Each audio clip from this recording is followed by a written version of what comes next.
welcome to another episode of Carrie's Corner. I'm your host, Carrie, and thanks for joining me in my corner. Hey guys, welcome back to my corner. So, before I dive into today's topic of embracing the rain, um, I just feel like, this is episode 3, but technically this is my 4th episode I'm recording because for whatever reason, I record my partner or guest episodes before my individuals. I don't know why it keeps happening that way. I think it's just because when I get a guest, I'm kind of like, let me just record now. And then I'm like, it's fine. When I do my solo, I'll just pretend that this never happened. Anyways, but beyond that, I feel like I'm at a point now where I can get some things off my chest. Okay. Some things I've taken to TikTok, some things I've taken to Instagram, some things I've just kept up in my noggin. But yeah, I just wanted to get some things off my chest. So one of the things um is the clubbing scene. This is so off topic for what the actual podcast episode is going to be about today, but again, I feel like, you guys can jump into my brain a little bit. Yeah, the clubbing scene. So I don't go out. I don't go to the club anymore. It's been a while since I have. I do enjoy dancing, and that was the biggest reason why I enjoyed going out. I've never been much for drinking alcohol. I don't do drugs, but I just love to dance.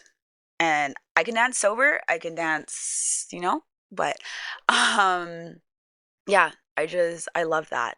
And usually the club, or I guess the bar, was the place to go to do that. But not anymore. Because I feel like, and I'm not even going to blame it on this generation per se, I just feel like we all are to blame. Because when I think back to um when I was 18 years old and I was first in the clubs, and you're out with your girls and whatever, your hair's done, your makeup's done, man, I remember dancing from when we arrived to the club to when we left. And nobody was worried about what each other looked like. Nobody cared if you sweat off your makeup, if your hair looks a mess. Honestly, you'd be looked at weird if you still looked the same when you left as you did when you got there, because it's did you even have fun? Nobody was sitting there scrolling on their phones 24/7, or just trying to capture a moment for the gram or for TikTok or for Snapchat or whatever.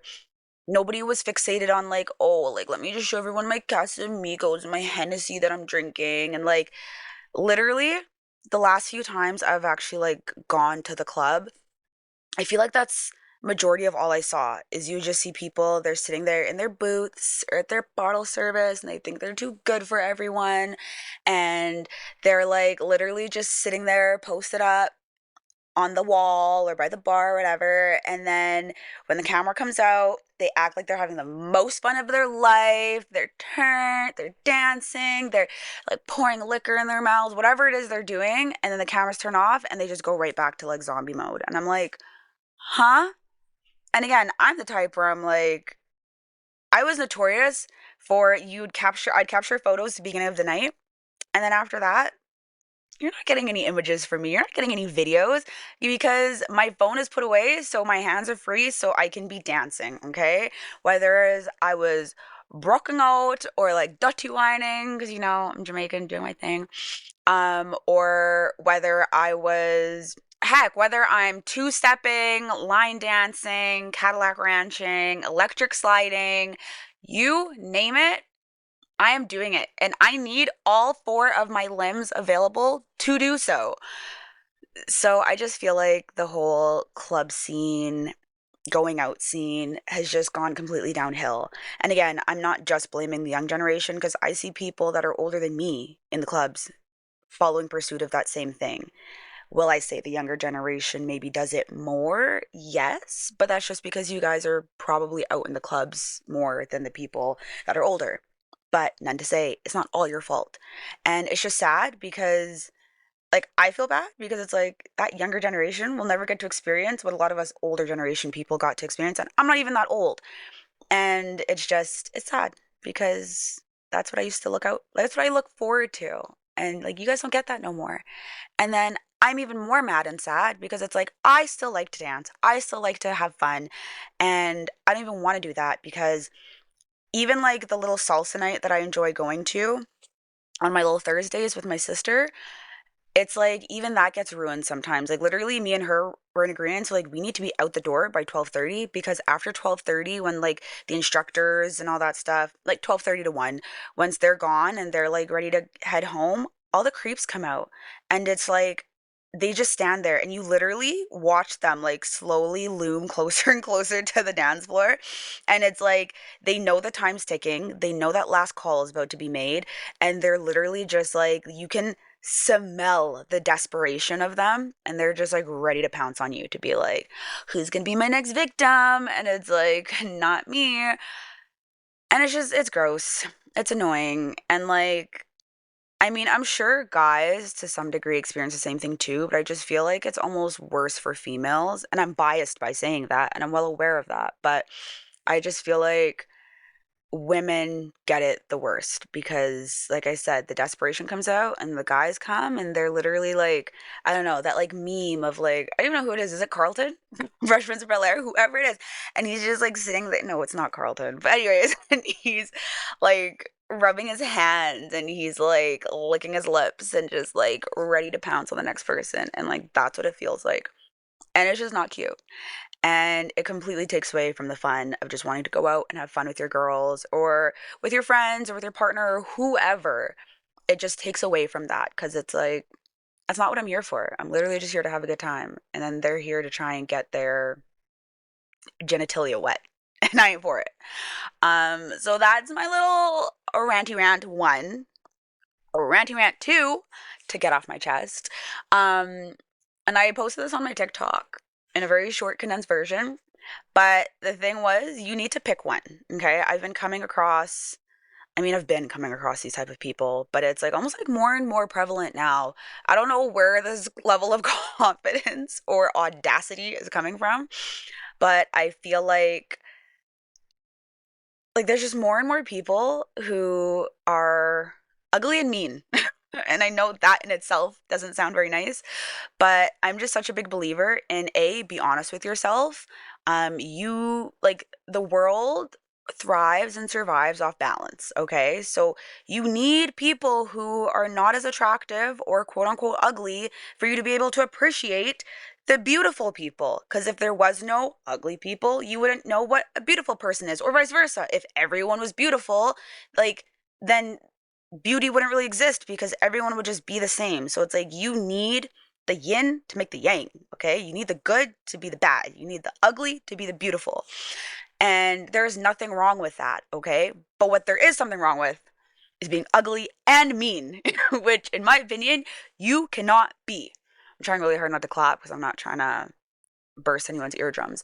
But yeah, you cannot be ugly and mean, okay? You can be ugly with a great personality because your personality will make up for what you lack in genetics and aesthetics, okay? You can be attractive with a shit personality because, again, your looks, people will settle or like make do with because of what you bring to the table aesthetically, even though your personality is um gross. And if you're really wanting to be best of both worlds, okay, you can be beautiful with a great personality. That is like the creme de la creme. And that is what you should hope to achieve, you know what I mean? And again, you can't change what you are given from God, but you can do things to try and better yourself. And at the end of the day, yeah, if you are aesthetically pleasing or aesthetically pleasing to look at, and you have a great personality, thank you. Chef's kiss, wonderful. We love that. We love you. We appreciate you. You are what everyone should strive to be. But you know what you can't be. And I said it before and I'll say it again. You cannot be mean and ugly because then there is nothing to compensate. And all you're doing is making yourself uglier, okay? Because if you have a shit personality well, there's no looks to fall back on, and then it just emphasizes your looks, how ugly you are, and vice versa. Like, you can't be both. So, people, I just need you to be honest with yourself, okay? Like, don't be out there calling yourself a 10 if you know you're not a 10, but also don't be calling yourself a 1 if you know you're not a 1. But all you should at least strive for, and this is something that all of us could achieve, regardless, again, you can't change what looks you're given, but you can change what's within. Okay? So everyone needs to do the work within to be a better person. Work on your insides because it'll help what you can't control at bare minimum. Um and I just feel like I've been encountering way too many people that have the audacity again to be mean, and they are bringing nothing to the table aesthetically. And that is not me being mean, okay? I'm not sitting there casting judgment to be like, you're cute, you're not, you're ugly, you're hot. No, I'm not doing any of that. I'm just simply saying, you are not aesthetically pleasing to my eyes, and then on top of that, your personality shit. Like, no. One plus one clearly isn't two in your world, and I need you to make it two, okay? Because, like, the math's not mathing, and I'm not here for it. So, yeah, I think those were my main two rants. And funny enough, the second one that kind of leads into our topic for today's podcast, which is again, you need to appreciate the rain and the storms to then appreciate the flowers and the sunshine. Okay. So you need one to appreciate the other. And it's about let's honor and reflect and use those dark moments to then really cast light and shine and appreciate the good moments that are to come after that. So we're going to jump into that and yeah, let's see where this goes. So, yeah, today's episode. Without the rain, you can't appreciate the sunshine. So, we're going to get into segment one, into the body audio. And I just thought of like kind of two things in regards to this segment. Uh, so for one of them, one thing I can specifically remember is just like me struggling to lose weight. So full transparency, since I started weighing myself and actually like trying to hold myself accountable to the weight that I've gained and or lost. Um, I am now officially down 100 pounds. Woo! If I remember to add a little clapping track here. But yeah, I'm now officially down 100 pounds, but it was a very lengthy journey. I think it took me about 2.5 years. Yeah, about 2.5, just shy of 3 years. And there are so many times I can't even begin to tell you how many times that I wanted to just quit. I wanted to give up. I didn't want to do it anymore. I was like, what am I doing this for? Every time I try to do everything right, it just doesn't go, it just goes wrong. Um, and when I look back and reflect at all the times that I have quote unquote failed in my fitness journey or just things didn't go the way I wanted it to, in the moment, like hindsight, yeah, like it was it was I was in the trenches, especially like emotionally and psychologically. Like it's tough when you are making sure that you are dieting properly, you are constantly in a caloric deficit, you are avoiding and making sure you're not eating the things that you want to eat and you're like choosing the things that you don't even want to choose, but you know that it's best for you. And making those sacrifices when you are ensuring that you are going to the gym and burning enough calories and staying active, especially on the days when you don't want to, when the weather's shit.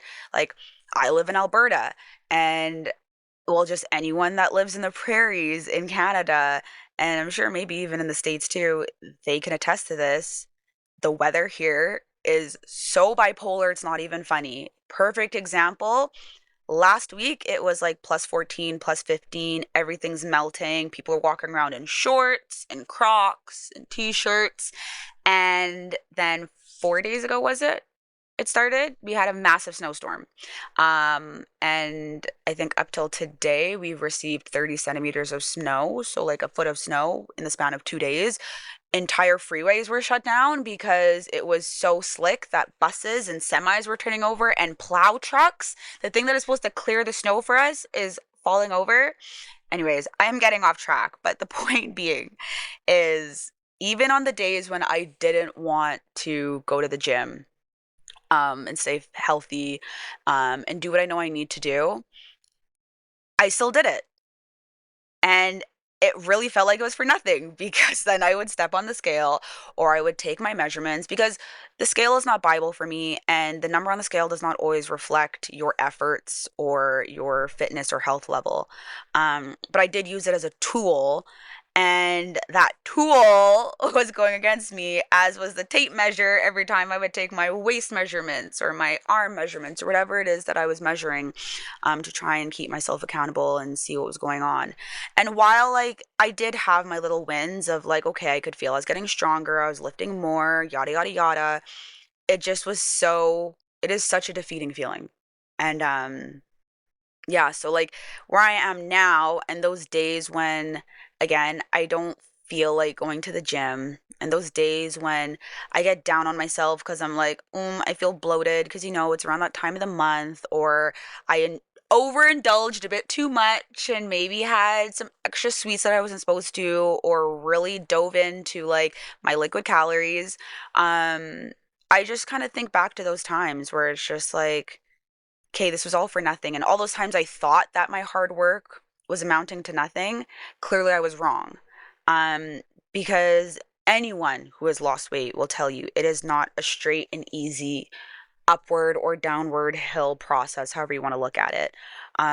It is filled with so many hills and valleys and rocks and boulders and bumps and bruises and you name it. And it's in those times that you have to remind yourself to keep going. But also like when you have those little wins, when you see like, like, ooh, like my pants are a little too big, or like, I don't know, ooh, like my face is getting kind of slimmer, or whatever it is that you are looking at to appreciate the now, take a moment to also reflect back to like where you started. And I even tell people too, like, a comment that I get a lot at the gym, especially from women, is like, oh, wow, like you're strong, you lift heavy. And while, yes, I do, I also tell them, I'm like, there was a time where I could barely curl 5 pounds. I could barely lift a plate aside on the leg press, or like I couldn't squat or deadlift. What's that? Like at the end of the day, we all started somewhere. And I appreciate those humble beginning moments because it pushed me to get to where I am now. And then I know that at some point in my future, I'm going to look at this point where I'm at and be like, wow, like that's cool, but like look where I am now. So it's like, for me, I think it's so important to keep track and continue to look back at your past and those moments that you sometimes deemed as failures, or those moments that you deemed as like struggles, because you'll never know when you can use that to become motivation. And I recently just posted something about that on my social media, about just like take those progress pictures, even when you don't want to. Because when I tell you the amount of embarrassing and not so flattering images and videos I have of myself, when I was 100 pounds heavier, and honestly, probably even more, because again, that's just when I decided to start holding myself accountable and stepped on a scale. I had lost a bit of weight from that point, so I know I was heavier. Um, I unfortunately just don't have the proof of stepping on a scale to confirm that, but I know I was heavier. And so take those progress pictures, okay, even when you don't want to, and use that, or just hold on to that, because just know that if you continue to stay consistent down the road, you'll be able to look back at that and be like, wow, like if it wasn't for that moment, if it wasn't for me just like really just reflecting and honoring my past, I wouldn't be able to appreciate how far I've come and how hard I've worked because again, sometimes like our brain can be our worst enemy and like that dysmorphia kicks in and you're like, nope, I don't see it. Nope. I haven't gone that far. I haven't accomplished anything.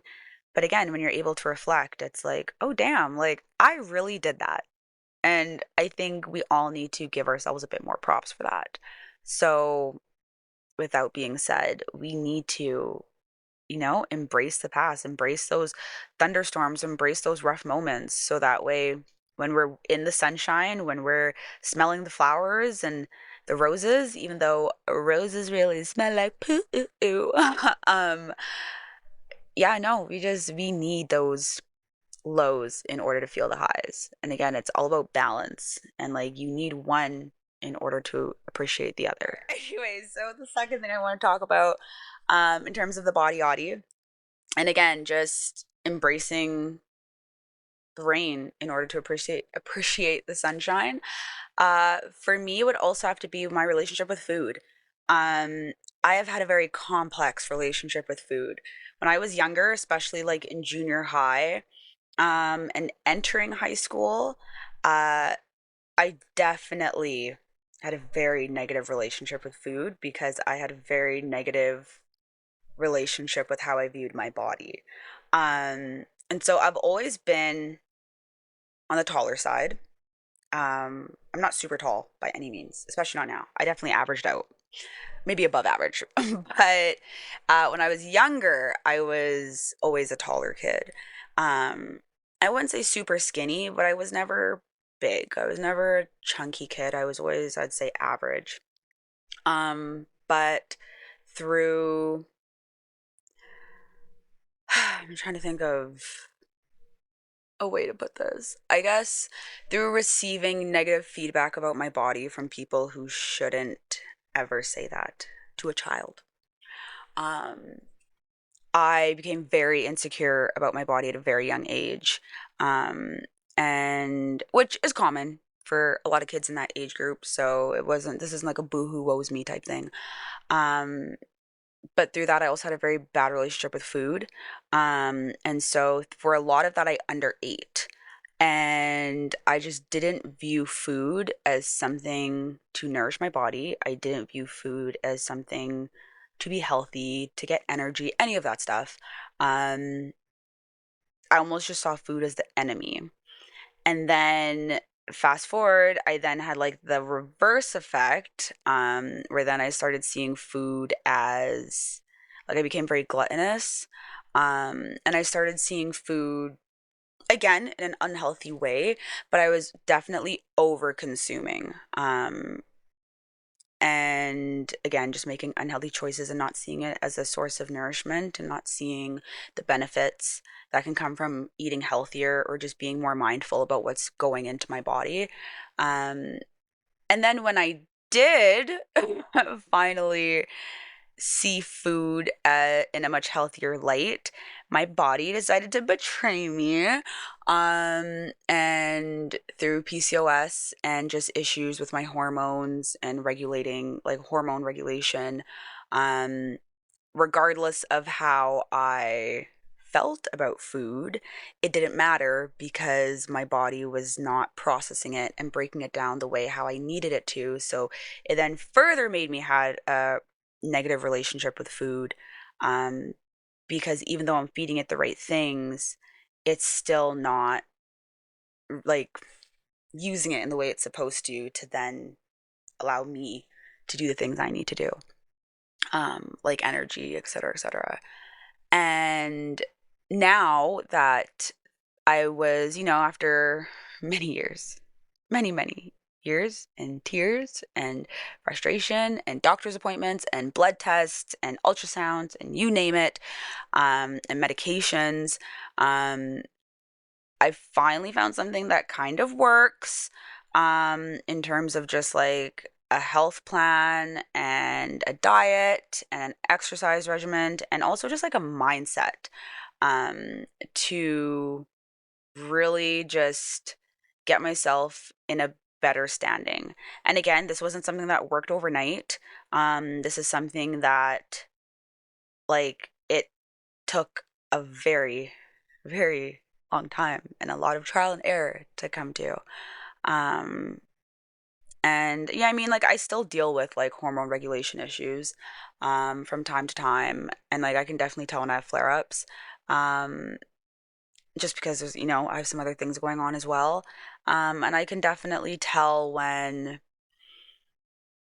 I'm having a bit of an unhealthy relationship to food or when I'm viewing food in a more unhealthy way. But I can appreciate that after going through all those highs and lows, and just seeing food in such like a negative way in so many different ways, I can appreciate now how good it is to nourish my body with good food, how important it is to, you know what I mean, like drink water, eat fruits and veggies, and just making sure that I get enough protein in my diet and just different things like that, and how all of those things then in turn work to create the physique that I want or the body that I want and to feel healthy and to feel good, and then also for my body to do what it needs to do and my hormones to work the way I need it to work, compared to how it was in the past. And if it wasn't for me kind of going through that trial and failure, not that everyone needs to go through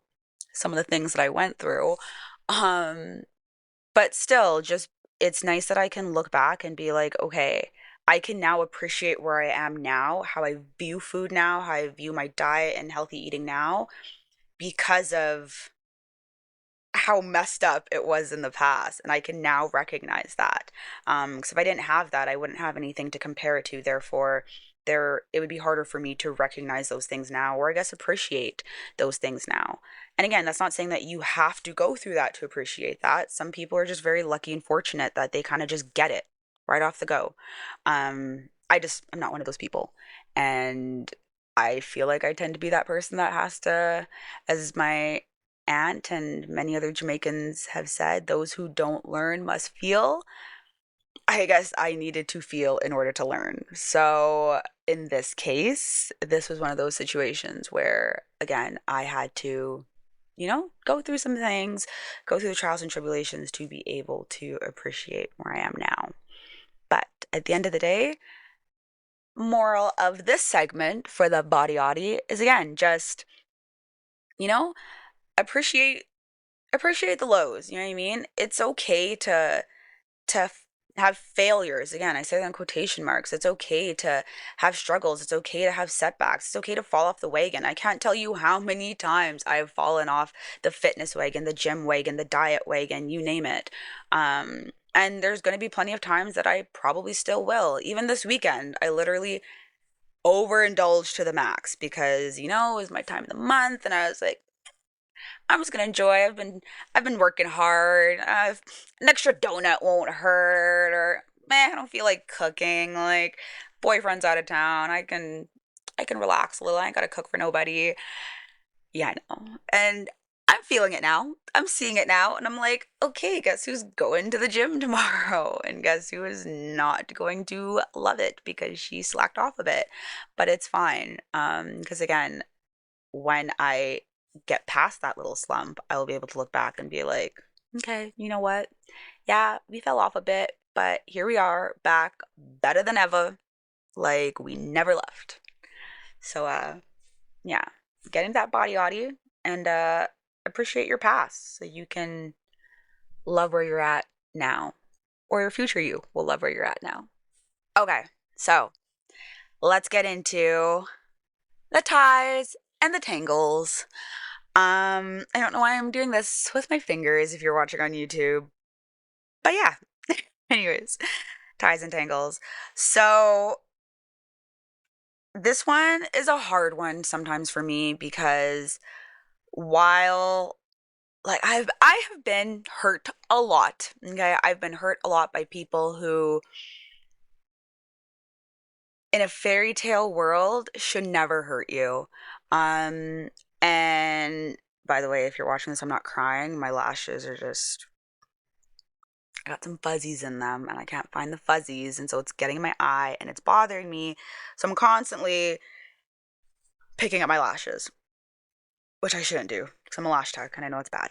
Anyways, um, yeah, but I have been hurt by a lot of people who just should never hurt you.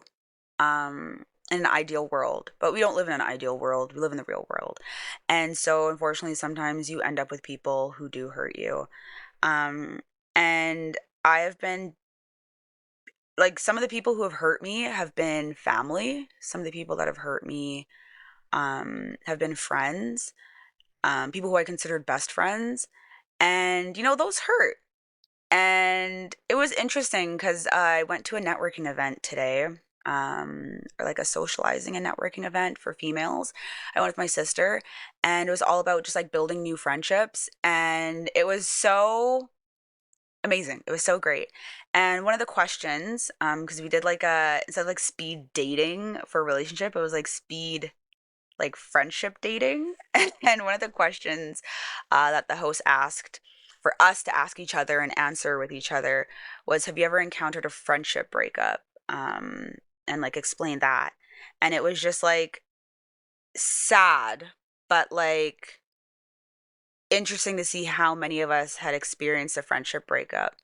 And I think the common theme amongst all of our situations, even though we're all different people coming from different walks of life, so many of these women were from different countries, different cultures, different backgrounds, you name it. But something that we all had in common, especially in these friendship breakups, is that we were dealing with people that were hurt. And I truly believe that hurt people hurt people. And it is that in itself is such a hard concept to come to terms with because that's not an excuse. Just because you were hurt, that is not an excuse for you to hurt someone else or to be mean to someone else. We all go through things. We all have our skeletons in our closet or things that we got to deal with and our struggles, but that doesn't give us an excuse to be a shitty person to someone, especially someone who you should be showing nothing but love and care and compassion to. And unfortunately, sometimes those people end up being, again, your family members or your close friends. And I have had that happen in my life. And I find the times that it usually comes to a head or comes to a pinnacle is when I try to set boundaries. Because I mean, there might be some of you who are in this boat right now.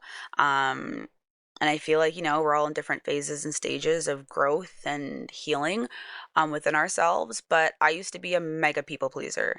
And so if I had issues, either with my friends or just in general with anything or anyone, instead of just speaking up, especially in the moment, and just being like, hey, I didn't appreciate when you did that. It hurt me, left me feeling this way. Whatever the narrative needed to be, instead of speaking up for myself, I would just shut up and bottle it up.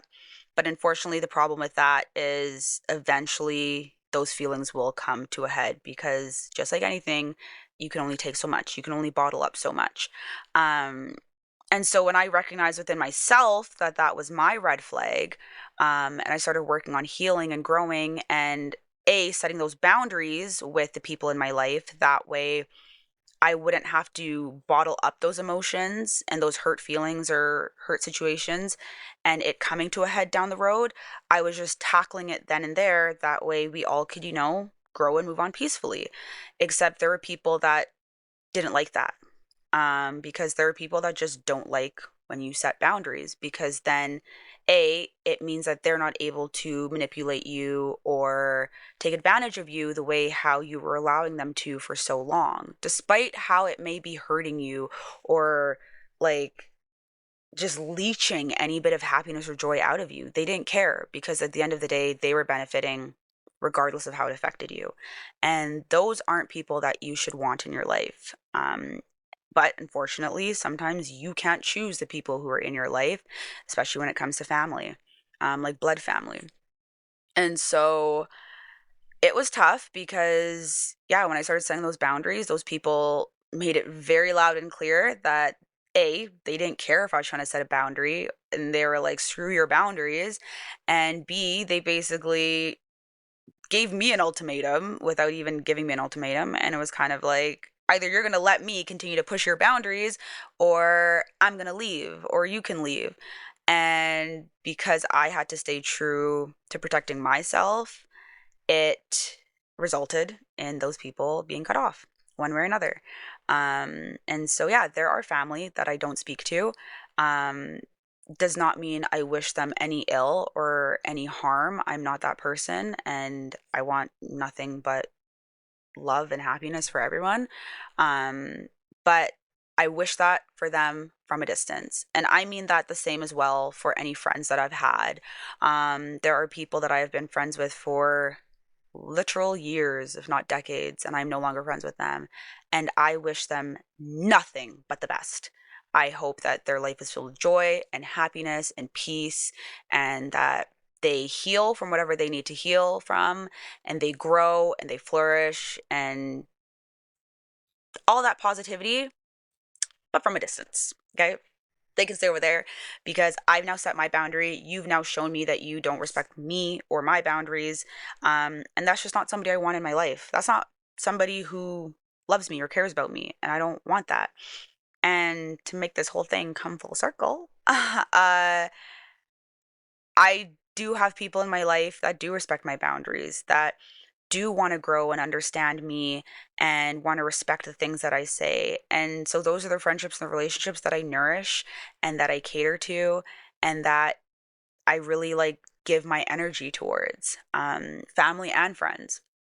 And if it wasn't for me kind of going through those crappy relationships, um, like friendships, family, whatever, I wouldn't be able to, it really wouldn't shine the light on those people who did stick around and respected my boundaries and heard me out and also were honest and truthful with me so that way I could respect their boundaries and therefore our friendships, our relationships could grow and flourish that much more.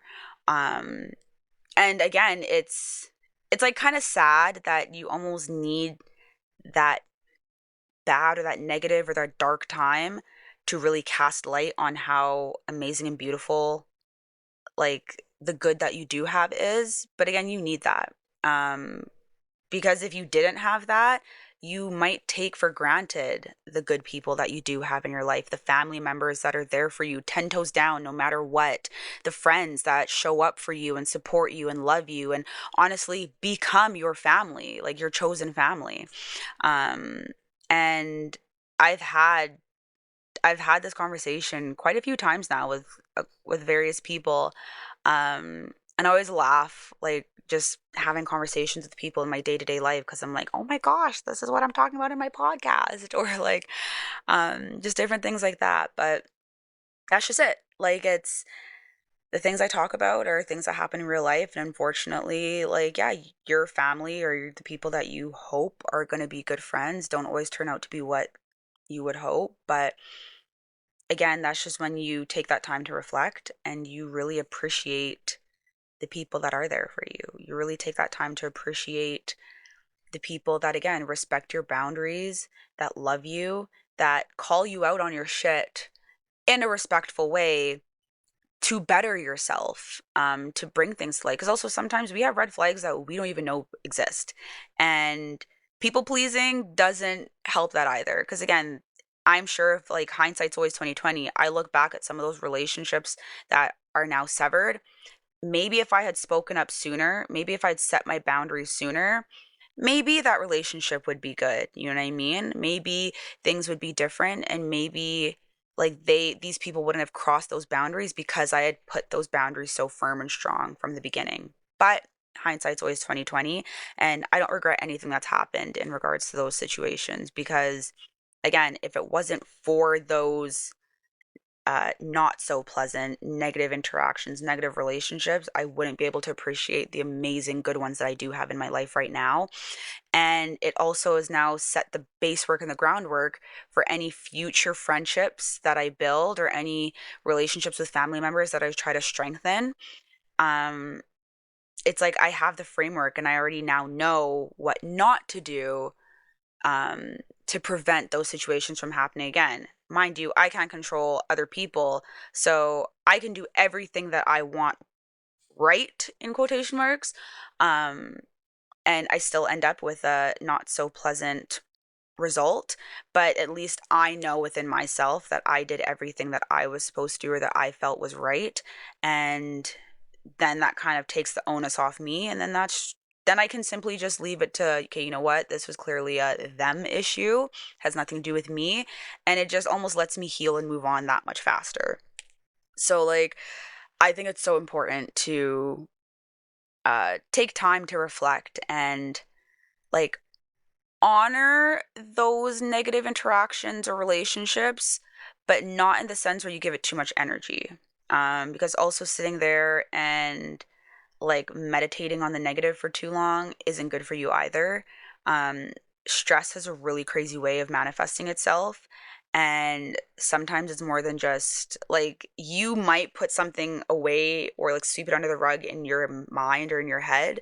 Um, but your body is a very funny thing and it will begin to manifest that stress in other ways in your body. And again, that's not me being all hoodoo, voodoo, Mercury, and Gatorade. That's just the truth. Like, your body doesn't like stress. And when you don't deal with your stress, it will deal with it for you, or it will manifest it in different ways to make you have to deal with it. And that was a big thing. I know we're not in the body audio segment anymore, but that is something that I also learned in regards to that helped in regards to me losing weight is when I started dealing with my trauma and dealing with my bullshit. Um, the weight kind of started to come off a lot easier because again, when I'm not so doped up on this stress hormone, and all the stresses in my life, and I start kind of dealing with things. And again, for me, it was going to therapy and then like actually applying the things I've learned in therapy into my day to day life. My stress levels came down because the external stresses that I had began to kind of deal with itself. And the relationships that I did have began to flourish and become stronger. And I truly believe that, like, you attract what you are. Kind of like you are what you eat, you attract how you are. Like your external environment is a real reflection of your internal environment. And if there's a lot of turmoil and drama and trauma inside, your external will probably be reflective of that too. Um, and like, I like my peace, and my life has been a lot more peaceful lately, and I intend to keep it that way. That doesn't mean I don't have bad days. That doesn't mean I don't have stresses, but things have been peaceful, and I intend to keep it that way. Um, so in regards to that, yeah, I think it's really important to just deal with your shit, but at the same time, have a little bit of space to just appreciate all of that crap because again, it really shines that much more of a brighter light on how good you do have it and the good that is there.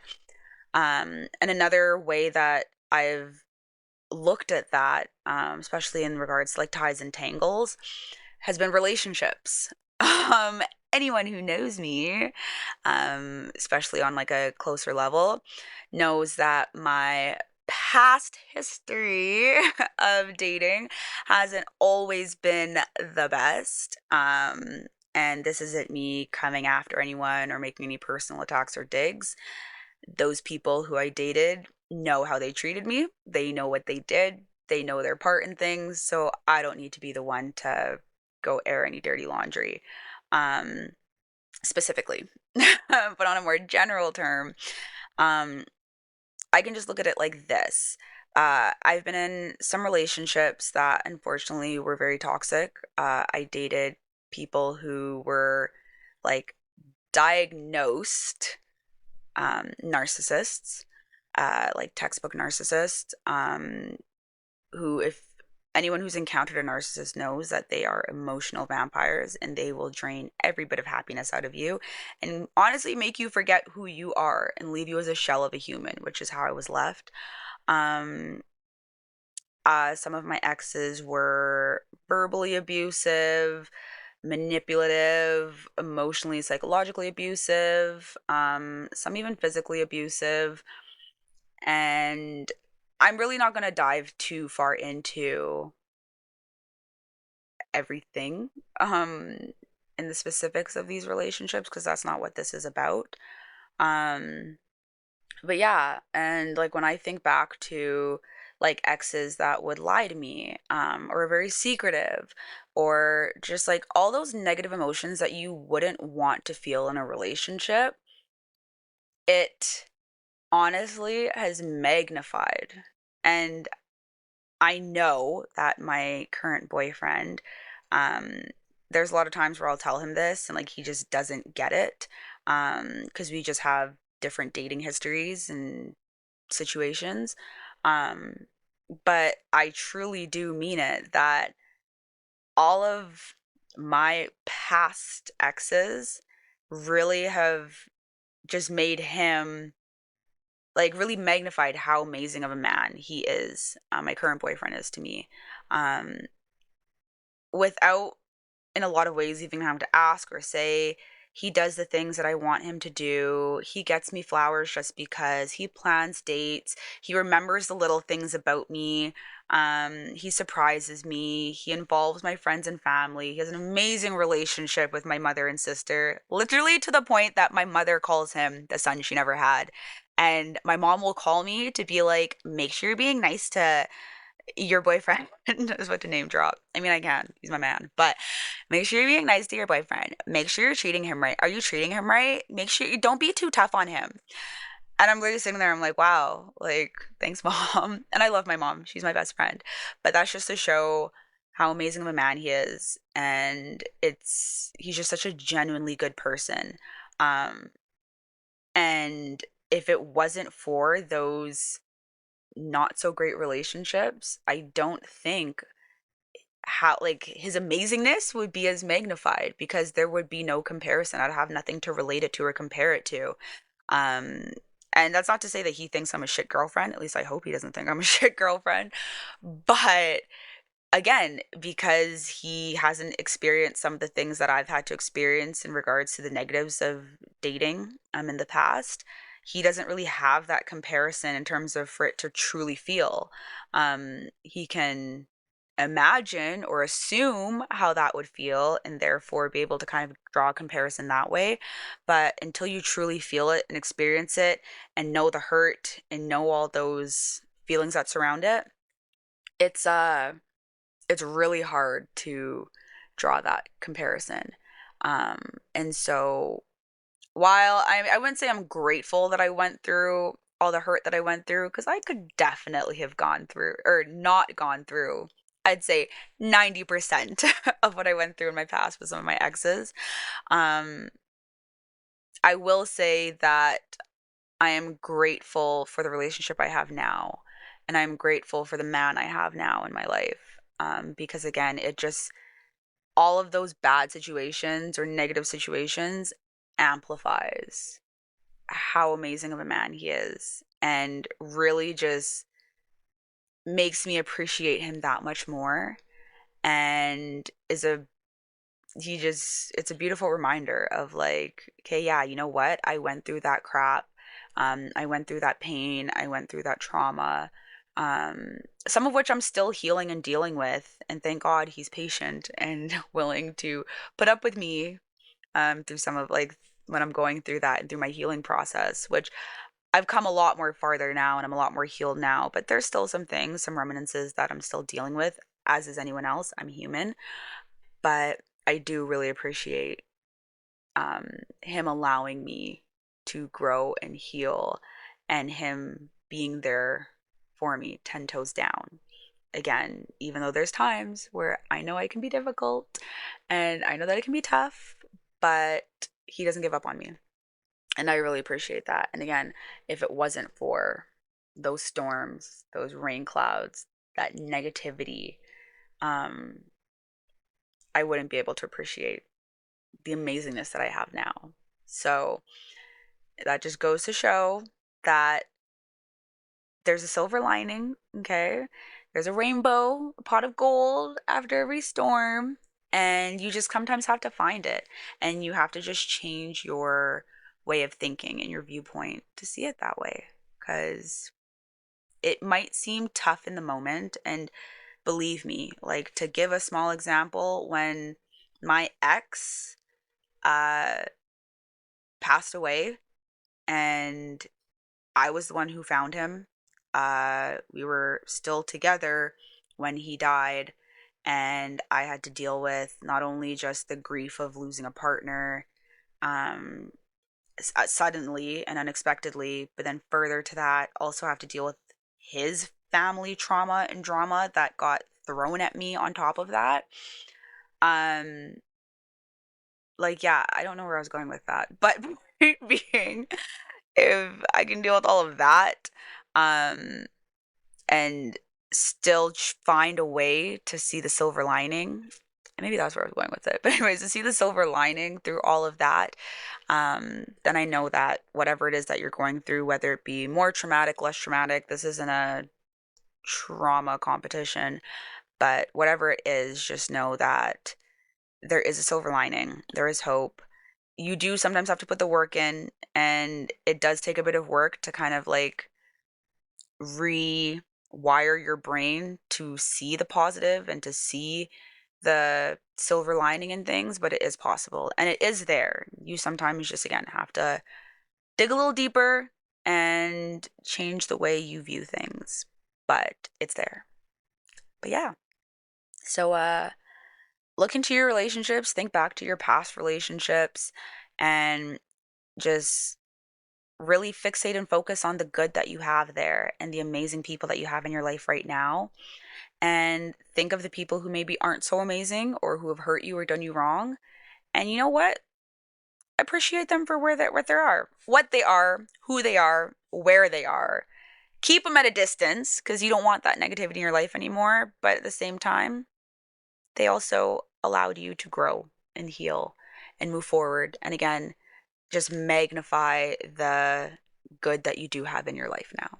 So, take that negative and flip it to a positive. I feel like every video clip of me is me in a different position. And it's just because my AUDID, aka my ADHD, kicks in and I'm like, I can't stay in this position much longer. But anyways, and my medication's wearing off. Ah, moving on. Let's get into our balance break. Okay, so I don't think this one's going to be a super long segment, um, because at the end of the day, there's not a whole lot. I mean, I'm sure there's plenty I could blab about, um, in regards to this, but I don't know. I just kind of had like two things, and it was just more so about like make sure you're taking a moment to process and accept your lows. I know that we talked a bit about that in regards to relationships and in regards to friendships, family, your own personal body, physically, diet, etc. But in whatever realm it may be, it is so important for you to just like take a moment to self reflect because that is when you will be able to look back at those lows to then appreciate the good that you have in your life. If you never take a moment to just like stop and reflect, like then you're just constantly on go go go mode and you're gonna burn out. You're gonna fizzle out and then again, you're gonna not be able to see all the good that you have in your life. And that negative will actually begin to kind of fester because it'll kind of still just circulate and kind of pokes at you no matter how much you try to sweep it under the rug. And like I said, stress manifests in crazy ways. And so, however you feel that you need to do that, again, sorry, I'm playing with my lashes on camera, um, for anyone watching me. Um, but however you feel like you need to do that, do it. For me, it was, again, it started with therapy. I've always been a self aware person to a certain degree, but therapy really helped me just like, I think, narrow in on that and like fine tune it, um, and make it better. And so, yeah, but there's other ways that you can do it if therapy isn't the route for you, because it's not for everyone. I think it is for everyone in some way or another, but it's not for everyone, and that is okay.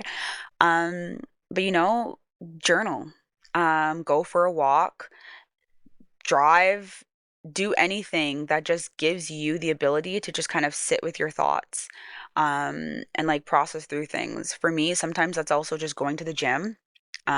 which is why I do love and appreciate my solo gym time because especially if I'm in a bad mood or just not in a great headspace, that gives me the ability to just like headphones on, especially with the noise canceling on, not worry about what anyone else is doing, and like it's just me, the gym, my workout, and then my thoughts. And yeah, there are times where sometimes I'm just so deep in my thoughts that like I might zone out a little bit. But you know what? It gives me time and it gives me a space to be able to process those thoughts that I might not be able to do anywhere else. Or sometimes I'll just go for a drive.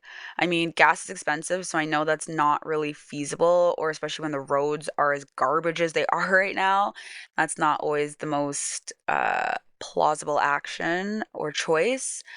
But it's still a choice, and especially when the roads are safer to do so. And maybe if you have the ability to spare the gas money, uh, yeah, go for a drive. Or I don't know, even if it's just like finding a space, even if it's just sitting in your car in a parking lot and just like listening to music and just zoning out. Like, I can't tell you how many times I've done that.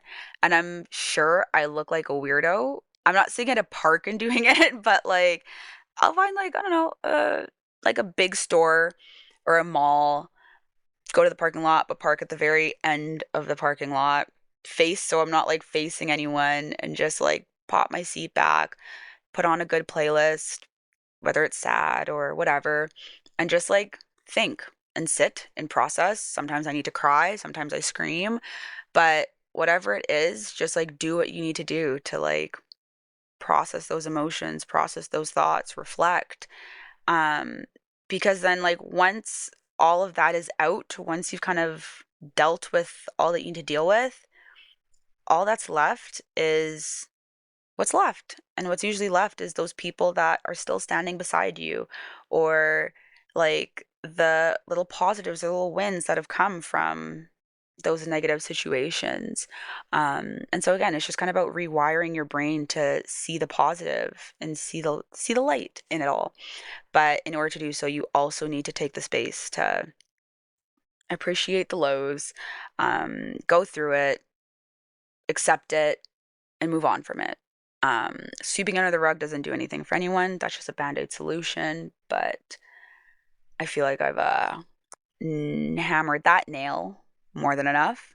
So yeah, that's really all I have for this segment for you guys is just accept, process, or I guess process, accept, and then seek the positive, even if it's so minuscule. And like, because there's times where I'll be in therapy and I'll blob or rant or whatever to my therapist, and then she'll be like, okay, now like what are you proud of from that situation, or like what did you do well in that situation? And I'm sitting there and I'm looking at her and I'm like, girl, I don't know, I ain't got nothing for you. And she's like, no, like think about it. And sometimes, she has to kind of work me through it. I'm a little bit better at it now, but it's there.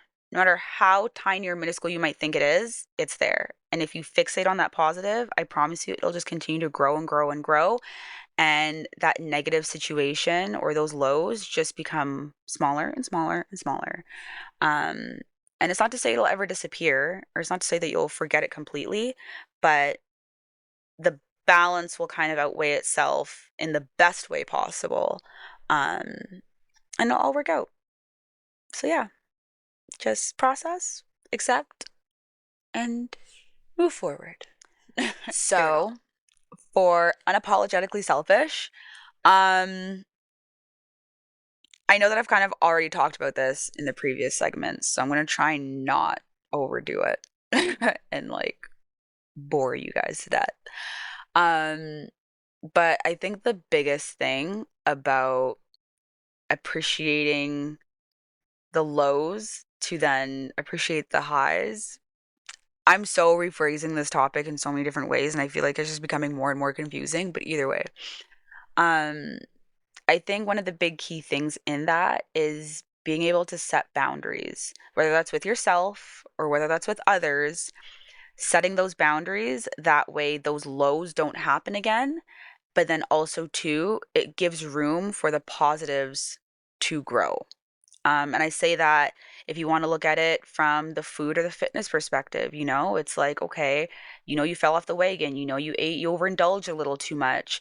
Okay, set that boundary with yourself where you're like, okay, I'm not going to completely restrict myself from having sugar, or I'm not going to force myself to go to the gym 7 days a week, but like I do need to commit to, at bare minimum, if possible, at least 1 to 2 times a week to get healthy, or like to get moving and do something active. Um, or ensuring that, like, okay, I am drinking my daily intake of water, what I need, or that, like, I am making sure that I eat enough fruits and veggies, regardless of whatever else I decide to stuff in my face. Like, find some balance, no matter how small it is, and eventually those good habits will outweigh the bad. Um, or with friendships, family, partners, setting those boundaries and set them sooner than later. That is something that I now do, especially with like new friends that I make, and new people that enter my life. Sometimes I know that it's hard because especially if you yourself aren't used to setting boundaries, it kind of can be a little jaunting or jarring to have someone else set boundaries to you or for you. Um, but I'm just very upfront with it now. And if something is happening that I don't like, I'm not rude about it, but I do have a conversation. And I'm like, I'll pull them aside. I'll make sure it's just one on one and it's not in a way that's going to embarrass them. And I just let them know, like, hey, I don't appreciate this. It left me feeling this way. That hurt me.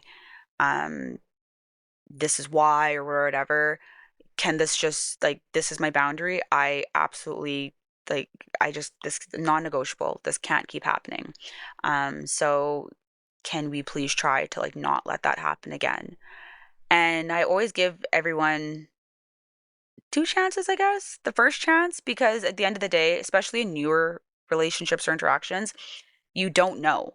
You're not a mind reader, and we are getting to know each other. So I can't fault you for making a mistake or doing something that hurt me if you didn't know that that was going to be the result. But again, the second time now, if you do that same thing again after I've expressed to you that that's a boundary and that I don't like that, like now I have very little to zero tolerance or forgiveness, because it's like, okay, you knew, we had this conversation, we both were in agreement, and now you chose to do that again, meaning that you chose to hurt me, or you chose to do this thing knowing it would hurt me, and you clearly didn't care. Therefore, you don't care about me. Therefore, you're not someone that I want in my life. And sometimes it's hard because it might be someone that you really love and care about, or that you really want that relationship to work or grow. But again, you have to put yourself first. And because of those bad situations, and you know how bad it can get every time you kind of let those things slide and you let your boundaries slide, it just becomes that much more reassuring and confirming that, like, hey, yeah, no, I need to stand true to that so this doesn't happen again. Because obviously when I did things this way, that was the result. And when I set boundaries and I do things the right way, I get a more positive result. And so that should be your guiding light towards, and your reassurance that setting those boundaries is the right thing to do and will give you the outcome ultimately that you want. It might not be from that person, but the right people will do the right thing, um, and be a benefit and a positive aspect to your life. And that's what you need to focus in on. So I think, to be unapologetically selfish, set those boundaries. Um, Stand true to your thing, stand true to your shit, and do what you need to do, um, to protect you, especially if you've already been hurt in the past. But again, further to that, it it opens up a door, or many doors, for so much good and so much positivity. And I promise you, the people that are meant to be in your life, the things that are meant for you, are there for you, and nothing can change that. Whether you believe in God or not, like I do, and so I truly believe that anything that God has set for me is meant for me, and no man, woman, person, thing can change that or alter that if that is what is set for me. And if you're not a spiritual person, if you don't believe in God, hey, that's all good. That's your thing. Um, but I still truly believe that what is meant for you is meant for you. Um, and so therefore, like all that negativity, all that toxicity, um, while in the past it might have been meant for you to be a lesson, now it's your time to actually utilize that lesson and now grow from it. Um, and just do better, want better for yourself, and just be better. It's an easy yet difficult yet easy concept. So, uh, yeah, that's all I have to say on that. Like I said, I didn't want to talk your ear off too much on that segment, but we're gonna now jump into some fun stuff. Okay, so I thought for today's Power to the People, um, just to, I don't know, make this episode end on a more positive note. Not that I hope it wasn't too much of a downer. I tried not to. I know I hit you with a lot of rants in the beginning and then just kind of bombarded you with a lot of, I mean, like kind of negativity, but also some positivity. But sorry, excuse me. That was bad. Anyways, it was like a yawn burp. Um, for the Power to the People, I reached out to you guys on Instagram and I did a whole bunch of polls and questions, and a lot of you were super amazing and participated, which I really appreciate. I can't stress that enough. And so one of them that made me smile, like, I mean, stupid smile, ear to ear, that I want to share with you guys, was one of the questions I asked, which was, what makes you smile slash happy?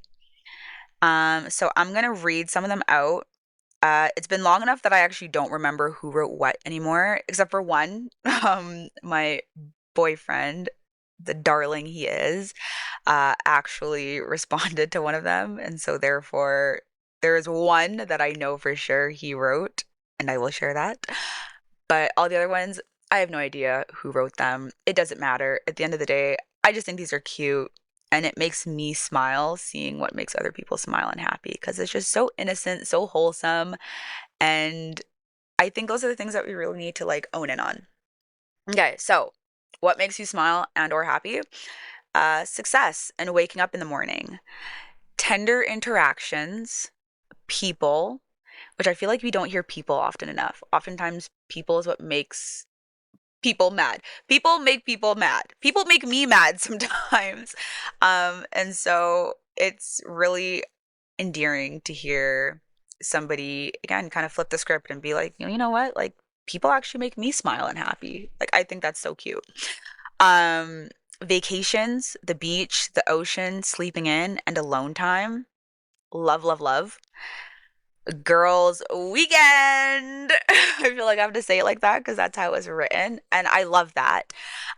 Whether it's a guy's weekend or a girl's weekend or just a friend's weekend, I think it's so lovely and amazing to be able to just like embrace friendship. And as adults, we need friendship more than anything. I feel like the older we get, the more lonely we get, just because life is so busy and we get caught up in bills and stress and families and creating families while maintaining existing families. And it is just hard. It is so hard. And so I love that. I love just how wholesome being able to embrace that friendship is. And also just having that friendship where you can go do those things. It doesn't come easy enough. Which further to that, someone wrote my friendships, love, music, sunny days, and laughing with my friends.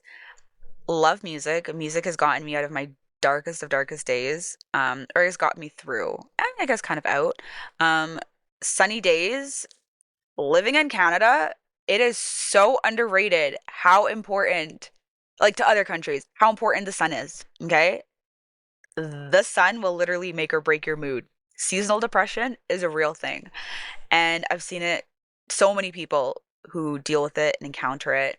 And like just how happy people get when they see the sun. And like when daylight savings time comes and it's 7 p.m., it's 8 p.m., and the sun is finally just starting to set, and you're like, oh my gosh, that extra sunlight means the world. So yeah, I resonate with that. And again, just laughing with my friends. again, making friendships as an adult is hard. Hence why I went to that networking event today. Thank you to my sister who dragged me to it. Because if it wasn't for her, I would have not known a thing about it. But I think having those friends and then just being able to laugh. Oh my gosh, laughter is the best medicine. Even at work, like nothing makes me happier than like when even if it's stressful, even if it's cold, even if we're tired, like when we just all laugh and get together and have these wholesome funny moments, like nothing brings me more joy. So I totally get that. A good time with people I love, seeing others happy, and then my darling boyfriend wrote you in caps locks, meaning me. Not you, but me. Which that one really put a smile to my face. Because something I get insecure about is like, am I making my boyfriend happy? Is he happy? Do I make him smile? And like while in the moment, sure, I do a lot of goofy, stupid, silly stuff that like I see makes him like laugh or giggle, but it's like do I genuinely make him happy to a core? So him saying that really means the world to me. And I know he is a supporter and he'll try and rally through my podcast and listen. So who knows if he'll hear this tidbit, but thanks, babe. I love you for that. That means the world. Um, and I love you more than you love me. And you know what? You'll probably never hear this, so I win that battle. But uh to go back onto some of the other things that people said, like a good time with people I love, another thing that sometimes is so underrated and I think is just so fitting for this podcast. Like, sure, there are bad times and there are people who will do you wrong and like life is hard, okay? Life is not easy and the older you get, the harder it gets. It doesn't get easier. But being able to just enjoy the good times with the people that you love, oh, that's such an underrated joy. That just is so amazing.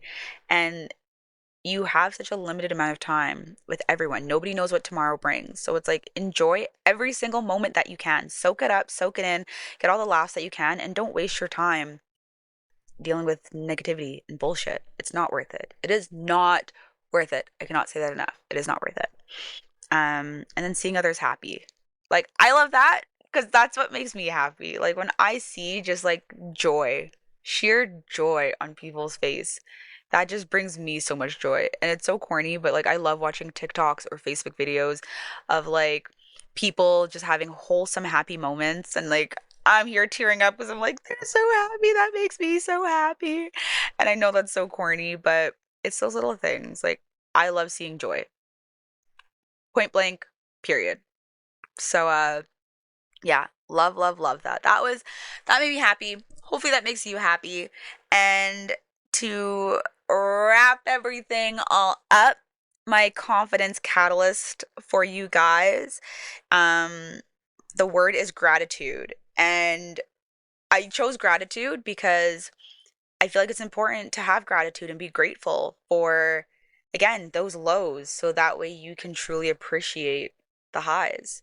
Um, I've, again, so I record my guest podcast episodes before my solo. So I've already recorded episode four.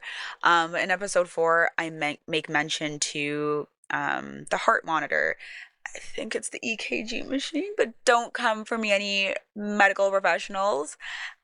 I know what the word is, but anyways, it's the monitor that you see on TV. It has the lines that go up and down as the beep, beep, beep. And point being is, I think it was like it was a video on something. I don't remember what, but this guy was talking about it, and like it was such a beautiful analogy, and I loved it, and it stuck with me. And he was mentioning about how when you see that when you see that the heart monitor, okay, the heart monitor is what we're gonna call it. You have the upward spike and the downward spike, and like that's what tells you that you're alive. And when that monitor flatlines and it is a straight flat line, no highs, no lows, you're dead. And so it's just such a beautiful analogy to show that like in life you need those ups and downs. Um Because if you don't have either and you're just flatline, you're dead. I'm not saying that like if your life is more or less flatline that you're a walking zombie, but it's just to say that like again, you need those lows so you can go high. You need those highs so you can feel the lows. And like it's the yin and yang, it's that balance. You need both in order for you to appreciate life in itself. Because again, without it, once you hear that machine flatline, once you hear it go like, you guys know the sound. Um, yeah, like you're not living. And so I just think it's so important to just like embrace gratitude and have gratitude towards those things. So, anyways, I saw these two quotes that really like encompass gratitude and a bit of what I spoke about today. I thought I'd share. So the first one is, in a world that focuses on the climb, gratitude is the pause that cherishes the view. And I loved that because it's just exactly what I spoke about. Like, I feel like we're so always so focused on like the forward and what's to come that like sometimes we fail to like look back and appreciate how far we've come and all the trials and tribulations that we've overcome. And again, we take it for granted and we just choose to brush it off because it might not be pretty or glamorous or our best moments. But hey, without those moments, you wouldn't be where you are right now. Um, and then it says, approach the day with gratitude, understanding, and openness, knowing that it offers potential and possibilities, knowing that every moment is an opportunity to reflect, reset, and move forward with intention. And that just kind of goes back to what I was mentioning in regards to that balance break. Um, like pause, reflect, and move on, like move forward. Um, And when you approach your day with gratitude, and you understand all of those concepts and you're open to what's to come, you'll realize that like things begin to kind of move a lot more in a positive direction. Um, Anyways, so that's enough hippy dippy from me for today. But thank you so much if you've made it this far for listening to another episode and joining me in my corner. Next episode, I have a lovely guest and we dive into some spicier topics. So definitely look out for that. Don't forget to like, comment, and subscribe. Um, I really would appreciate that. It not only notifies you when a new podcast is up and you don't have to deal with my annoying Instagram and TikTok posts, but also it helps push my podcast out for more people to see and view and in the right direction. And don't forget to give me feedback. I love the feedback. Tell me what you want to see, what you don't want to see, what you want to hear, what you don't want to hear. Um, I can take constructive criticism and I want to hear it all.